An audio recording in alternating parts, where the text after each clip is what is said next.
Hey, it's Belley again, and we're going to go over a quick breakfast or a quick snack tip. Personally, for myself, in the summertime, I prefer to eat pineapple and cantaloupe first thing in the morning with either cottage cheese or yogurt. But there's very many variations you can have with it. Personally, for myself, I prefer cottage cheese with sliced pineapple, which is over here. And traditionally, you can actually either chop it yourself or buy it already chopped. But to be honest, if you buy the pineapple and chop it, and it'll only take you 2 or 3 minutes to chop it up, you will save bucks. You will save at least $3 or $4, maybe even 6 or 7, depending on the time of the year it is, just to chop it up yourself. And you can create the size of your chunks too for your own palate. Some people like small bits, some people like them a little more chunkier. I like them kind of like the size here that Mike Signori already kind of chopped them up at his house, and that's kind of the same size I like to eat it. But I'll put those in with like cottage cheese, and it's delicious. It's absolutely amazing, and you get tons of bromine from the pineapple, and you're getting fiber, and you're getting a natural fruit. You're getting a syrup input in, plus you're getting dairy, and you're getting a high protein from your cottage cheese. Another version you could do is with cantaloupe. Now with cantaloupe, it's quick and easy. There's no excuse why you cannot eat breakfast first thing in the morning. Either because if you already chopped up your pineapple and you have your cottage cheese, it's simply putting it in a bowl, just like cereal, and eating it. But if you have time to eat cereal, or if you have time to even make a bagel, you have time to eat the same thing. But with this, we're going to use cantaloupe today for this segment. Just take it, you put it down, you take your knife, your Santuco, your chef knife, or your Chef Tuco. You just literally go right through. You can see how easy that cuts. Boom. Now here's our bowl, pre-made bowl. Take the spoon, scoop out all the seeds, just like so.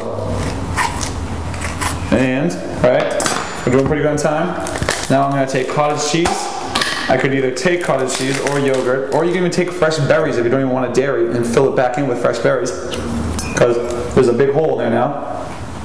And all we're going to do is backfill this hole in. I'm simply going to take out, drop in. Take out, drop in. I like a lot, so I'm going to eat a lot. And one more scoop.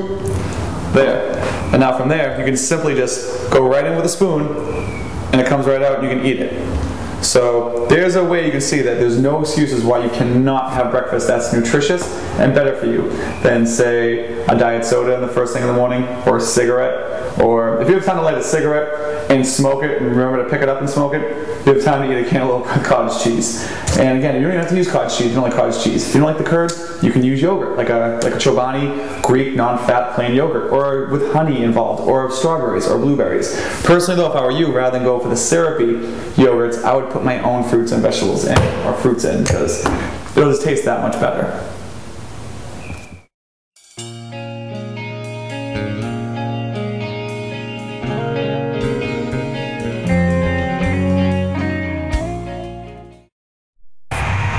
Alright, with our next segment, we're going to talk about proper footwear during training. First of all, when you actually go into your mobility drills and your warm-ups and your prehab drills, you want to make sure you actually work out barefoot. It's really important to get the bottom of the feet, the muscles of the feet called the plantar fascia, to really get them involved. Otherwise, if you're wearing footwear, your body will compensate, and that's the last thing you need. Because you really want to be able to activate your glutes and your hamstrings in the back of your body, your posterior chain, and deactivate the really tight hip flexors and tight quadriceps we tend to develop through our society. So first, a good shoe is like this. Basically, it's a really thin sole, and pretty much it's flat across. That's why the Chuck Taylor shoes sometimes can be helpful, but just any kind of shoe that is actually flat and level across. That's what you're looking for. This is a good training shoe for weight training. Now this shoe is bad for weight training. As you can see, the heel is highly elevated. It's a great running shoe if you're going to go and pound pavements or hit a treadmill. But it's really not ideal for training aspects because the position, the heel is so high, your toes are so low, you're constantly kept in a tightened calf position. If your calf stays chronically tight, then your quadriceps will stay chronically tight, which will deactivate your glutes and your hamstrings. And most people, when we actually pick up things, we want to use the muscles of our glutes or our backside. That's the most important area to recruit our muscle fibers. Now another quick trick, before you actually ever wear your shoes or before you even begin your warm-ups, you want to actually get some soft tissue work done, just integrity work for it, to improve the integrity of your foot or muscles. So we go over here to our regeneration corner. And in the regeneration corner, where we have our stretching ropes and tennis balls, and actually, we'll leave the field hockey ball in there, and our foam rollers, we'll go back to using this. This is 67 cents, maybe 70 cents when you buy them in bulk, but it'll be your best friend. Basically, you want a nice new tennis ball, something sturdy, solid like this. All we're gonna do is take this tennis ball, put it on the floor, and we're just gonna roll our foot back and forth like a massage. You can see I'm going back and forth, left to right. And you're just basically gonna keep doing that. Now, before I even get too deep into that, I'm gonna show you a quick little trick, and I'll show you what it does. Basically, before you even begin the tennis roll, you can try to lean over and touch your toes. You can see I have pretty good mobility. I can reach pretty far. I get pretty close to the bottom.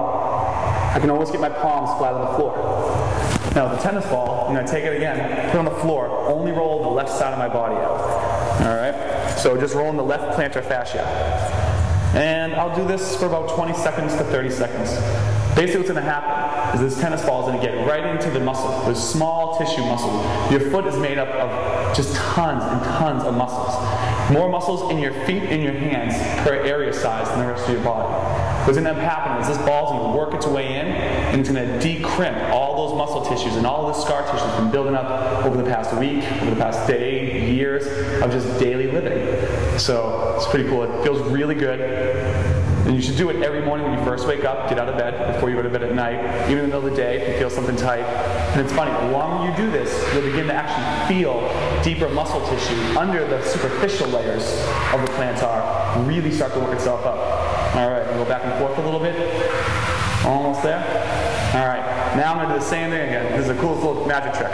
I'm going to lean over and you're going to see how much closer my left hand will actually go right on the floor. You can see I can get one side down, and this side I can't. Unless, yeah, I just can't get it there. But it just goes to show you, just by foam rolling, or by using this tennis ball, and actually rolling just the bottom of my foot, what it does is actually releases. When you release this tissue, it releases up into your calves, releases up into your hamstrings, your glutes, so it improves the stability of your lower back. Not stability, but it actually improves the mobility for your back. Where a lot of people have really tight backs, really bad back problems, half the time just really tight musculature. So if you invest in something as simple as a 67-cent tennis ball,